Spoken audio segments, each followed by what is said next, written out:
I'm a parental alienator. I'm more likely to be the dad if I have more access to finances and power. But I'm more likely to be the mom if the dad doesn't have access to the money or the power.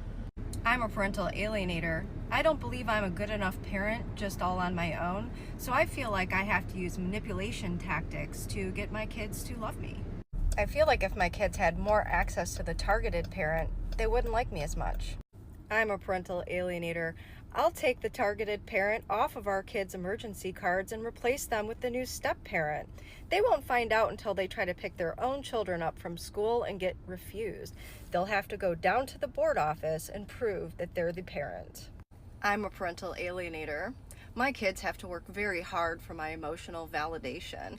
The only time they'll get it is by disparaging the targeted parent or the targeted parent's family or household. They'll learn the only way to make me happy is to put down my ex. They do the job for me. It's amazing the type of stories they'll make up to get my validation. They'll make an entire fantasy world that doesn't exist around the other parent for me, without me having to say one bad word. I'm a parental alienator. I won't tell you anything about our kids or their health, unless I need something from you. If the kids even were unalived on my time, you wouldn't even find out until it was time to pick them up. I'm a parental alienator. The kids being sick is a great reason for them not to visit you, but never a good reason for me to actually take care of them. I'm a parental alienator. I don't have a relationship with both of my parents, so I know they'll just be fine with one. I'm a parental alienator. I didn't talk to both of my parents, so my kids will be fine with just one, because I said so.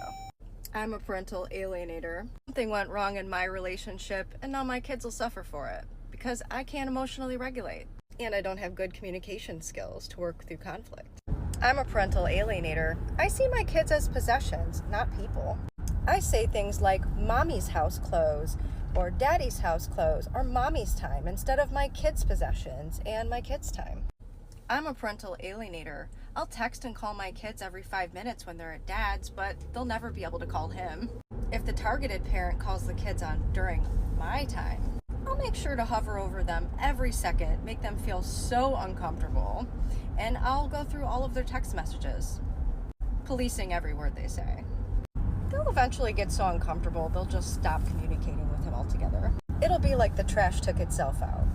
I'm the parental alienator. I'll make sure that the phone bill is in my name and the kids can only communicate on devices that belong to me because then I can monitor them. I'm a parental alienator. I'll make sure that my children are parentified. They'll be made to feel like they need to take care of me and my adult emotions. And they know talking about the targeted parent a negative way, even if it's a lie, makes me feel so much better.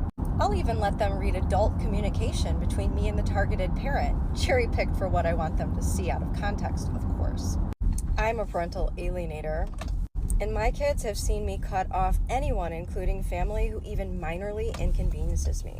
I call it protecting my peace. Really, it's my undeveloped emotional regulation and communication skills. But I'll pass that down to my children so they'll believe that family's not important.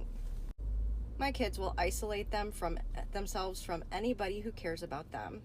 They'll be the loner at school that doesn't have any friends. And because they don't learn these skills from me, they'll feel like the weird kid. They'll feel alienated and depressed.